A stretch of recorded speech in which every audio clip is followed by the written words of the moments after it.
ভাইরে ভাই কি জিনিস দেখছি দেখুন, কাপালিপাড়ার এবারের যে লাইটের যে ট্যাবলোটা রয়েছে সেটা কতটা সুন্দর। দেখি খরগোশ তো নাকি, বিরাট বিরাট খরগোশ রয়েছে এখানে। এতটাই উজ্জ্বল লাইট, দেখতে কি দারুণ লাগছে না? পিছনের লাইটটাও, এই যে হলুদ রঙের লাইটটা, সেটাও দেখতে দারুণ লাগছে। এটা কিন্তু আরো বেশি ভালো লাগছে, তার কারণ এটা মুভমেন্টটা অনেকটা বেশি। এটা কি ভাল্লুক নাকি ভূত কিছু একটা হবে, কিন্তু এই পিঙ্ক কালারটাতে হেভি সুন্দর ফুটেছে। প্রত্যেক বছর চন্দননগর এইরকমভাবেই যে আলোর শোভাযাত্রা সেটা অ্যারেঞ্জমেন্ট করে থাকে এবং সেটা নতুনত্ব হয়ে থাকে। আর এই আলোই পরবর্তীকালে চলে যায় কলকাতার দুর্গাপুজো বা অন্য কোনো পুজোতে।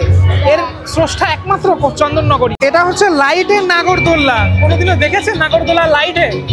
বাচ্চাগুলো ঘুরছে নাগরদোলায়, পুরোটাই লাইটে। চন্দননগরের জনপ্রিয় পুজো রথের সড়ক। রথের সড়কের যে রথ, অরিজিনালি রথ, সে রথ রয়েছে, ওপরে রয়েছে শ্রীকৃষ্ণ। অপূর্ব দেখুন, খুবই কালারফুল ব্যাপারটা। রথের সড়কের পরবর্তী যে ট্যাবলো সেটাও ধীরে ধীরে এগিয়ে আসছে। অনেকগুলো মহিলাকে দেখতে পাচ্ছি, পিছনে একজন পুরুষও রয়েছেন, তাদের মাথায় হাড়ি রয়েছে।